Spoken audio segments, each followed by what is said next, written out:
మనం అభివృద్ధి చెందుతున్నామా లేక మన టెక్నాలజీ అభివృద్ధి చెందుతుందా? ఈ ప్రశ్నని మనలో మనం తలుచుకుంటే సమాధానం రాదు. మనం మన పక్క వాళ్ళతో షేర్ చేసుకుంటే అయినా సమాధానం దొరుకుతుందేమో చూద్దాం. ఒక వ్యక్తి పగలంతా కంప్యూటర్ మీద వర్క్ చేసి అలసిపోయి ఇంటికి వెళ్తాడు. నాకు ఈరోజు దిష్టి తగిలినట్లుంది అని చెప్పి దిష్టి తీయించుకుంటాడు.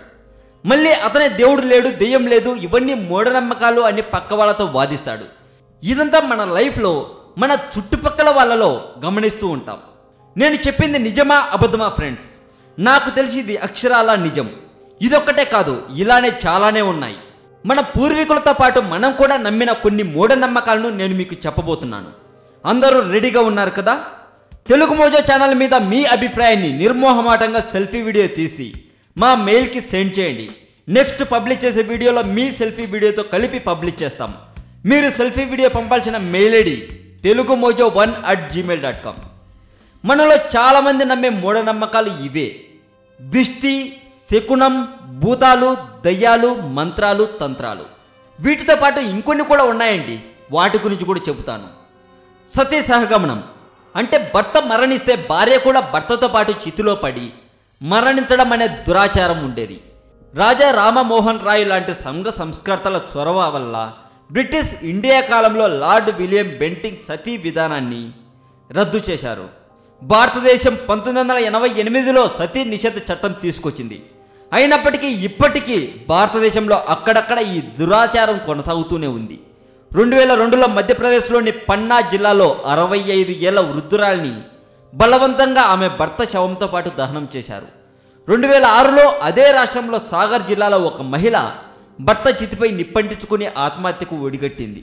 2008లో ఛత్తీస్గఢ్లో రాయ్పూర్ జిల్లాలో 75 ఏళ్ల వృద్ధురాలు తన భర్త చితి దగ్గర తనకు నిప్పంటించుకుంది. 2009లో రాజస్థాన్లో సీకర్ జిల్లాలో ఇదే విధంగా ప్రయత్నించిన ఓ మహిళను స్థానికులు అడ్డుకున్నారు. అసలు మనం ఎక్కడికి వెళ్తున్నాం? ఇవన్నీ తలుచుకుంటే ఒక్కోసారి ఏమనిపిస్తుందో తెలుసా? మన టెక్నాలజీ డెవలప్ అవుతుందా, మనం డెవలప్ అవుతున్నామా అని అనిపిస్తూ ఉంటుంది. ఇంకొక మూఢనమ్మకం గురించి కూడా చెప్తాను. మానవ బలి. వివిధ జబ్బుల నివారణకు కోరిన కోరికలు నెరవేరేందుకు మానవులను బలి ఇచ్చే దుష్టాచారం. ఇది కూడా భారతదేశంలో ఇంకా కొనసాగుతుంది. ముఖ్యంగా గ్రామీణ ప్రాంతాల్లో ఈ ఆచారాలు నేటికి కొనసాగుతున్నాయి. మనుషులకు బదులు జంతువుల్ని బలి ఇవ్వడం మొదలుపెట్టారు. అయితే జీవకారుణ్య సంస్థల జోక్యంతో దిష్టి బొమ్మలను బలి ఇవ్వడం ప్రారంభించారు. అయితే చాలా చోట్ల ఇప్పటికీ ఇటువంటి దురాచారం కొనసాగుతూనే ఉంది. తన కుమారులకు కంటి చూపు రావడం కోసం ఒక అబ్బాయిని అపహరించి బలిచ్చిన ఉదంతం 2006లో ఉత్తరప్రదేశ్లో వెలుగులోకి వచ్చింది. 2009లో మహారాష్ట్రలోని విదర్భలో పుత్రభాగ్యం కోసం 11 మంది చిన్నారులను బలివ్వాలన్న భూత వైద్యుడి సలహాతో 5గురిని చంపిన దంపతుల కేసు సంచలనం రేకెత్తించింది. పంటలు బాగా పండాలని ఒక బాలికను బలిచ్చిన ఉదంతం ఛత్తీస్గఢ్లోని బీజాపూర్ జిల్లాలో 2011లో బయటపడింది. ఇది మాత్రమే కాకుండా ఇంకొక మూఢనమ్మకం గురించి చెబుతాను. స్వయం ప్రకటిత దైవాంశ సంభూతులు. అర్థం కావడం లేదు కదా? అదే నేనే దేవుణ్ణి, మిమ్మల్ని కాపాడేది నేనే అని చెప్పుకునే కొంతమంది. భారతదేశంలో అనేక మంది బూటకపు బాబాలు, స్వాములు, గురువులు, వేదాంతులు ఆధ్యాత్మికత ముసుగులో అనైతిక కార్యకలాపాలకు పాల్పడుతున్నారు.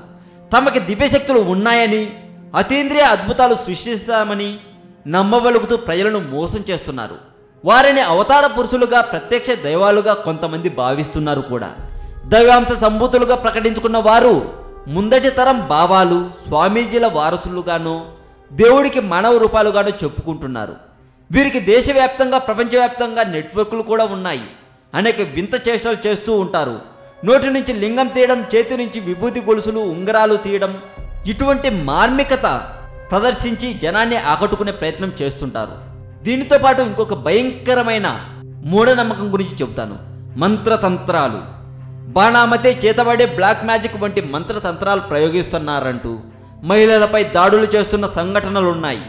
పళ్ళు ఊడగొట్టడం, చెవులు, ముక్కు కత్తిరించడం, గుండు గీయించడం లేదా తల కత్తిరించడం, గాడిద మీద ఊరేగించడం, చెట్టుకు కట్టి కొట్టడం, కొరడాలతో కొట్టడం, వాతలు పెట్టడం, నగ్నంగా ఊరంతా తిప్పటం, హత్యలకు ఒడిగట్టడం, సజీవ దహనం చేయడం, రాళ్లతో కొట్టి చంపడం, ఉరివేయడం, కత్తితో పొడిచి చంపడం వంటివి చేస్తున్నారు. విధవలు, విడాకులు తీసుకున్న మహిళలపైనే ఇలాంటి దాడులు ఎక్కువగా జరుగుతున్నాయి. సాధారణంగా ఆ మహిళల ఆస్తులను కొల్లగొట్టేందుకు ఈ దురాచారాన్ని ఉపయోగించుకుంటున్నారు. గ్రామాల్లో భూత వైద్యులు కొందరిని మంత్రగత్తెలుగా ముద్ర వేసి వారిని చంపేందుకు ప్రోత్సహిస్తున్నారు. ప్రస్తుతం ఉన్న చట్టాలు ఇటువంటి హత్యలను ప్రభావవంతంగా నిర్మూలించడంలో విఫలమవుతున్నాయి. మంత్రాలు తంత్రాలకు పాల్పడుతున్నారనే నెపంతో 2008 నుంచి 2012 వరకు 768 మంది మహిళల్ని హత్య చేశారని జాతీయ క్రైమ్ రికార్డ్స్ బ్యూరోలో వెల్లడిస్తున్నాయి. ఈ నేపథ్యంలో నూతన చట్టాలు రావాల్సిన అవసరం ఉందని మహిళా కమిషన్ అభిప్రాయపడింది కూడా. అస్సాం, ఛత్తీస్గఢ్, బీహార్, ఒడిశా రాష్ట్రాలలో ఇటువంటి హత్యలు ఎక్కువగా నమోదవుతున్నాయి. ఇంకొన్ని మూఢనమ్మకాల గురించి మీకు చెబుతాను. పండుగలకు పశువుల్ని పక్షుల్ని బలి ఇవ్వడం, వాటి వల్ల కోరికలు నెరవేరుతాయని భావించడం, బహిష్టు మహిళలు అశుద్ధులుగా భావించడం, వారిని వంట చేయడానికి గుడిలో ప్రవేశించడానికి అనుమతించకపోవడం, విధవరాల ముఖం చూస్తే అశుభంగా భావించడం, విధవరాలపై చూపుతున్న వివక్షతకు ప్రత్యక్ష ఉదాహరణ ఉత్తరప్రదేశ్లోని బృందావనం. 5,000-6,000 మంది తరలి వెళ్ళిపోవడం, పిల్లి ఎదురైనా తుమ్ములు వచ్చిన బయలుదేరరాదని చెప్పటం, చెట్టు నుంచి పాలు కారితే దైవంగా పూజించడం, ఇలాంటి ఎన్నో మూఢనమ్మకాలను మనం ఇప్పటికీ నమ్ముతూనే ఉన్నాం. ఈ సమాచారం మీకు నచ్చినట్లయితే ఈ వీడియో కింద లైక్ కొట్టి ఈ వీడియో కింద మీ ఒపీనియన్ని కామెంట్ రూపంలో చెప్పండి. మరింత ఇలాంటి సమాచారం తెలుసుకోవాలని మీకుంటే సబ్స్క్రైబ్ చేయండి తెలుగు మోజో ఛానల్. అలాగే తెలుగు మోజో ఛానల్ మీద మీ అభిప్రాయాన్ని సెల్ఫీ వీడియోలో తీసి ఆ వీడియోని మా మెయిల్ ఐడికి సెండ్ చేయండి. మా మెయిల్ ఐడి telugumojo1@gmail.com. మళ్ళీ గుర్తుపెట్టుకోండి, telugumojo1@gmail.com.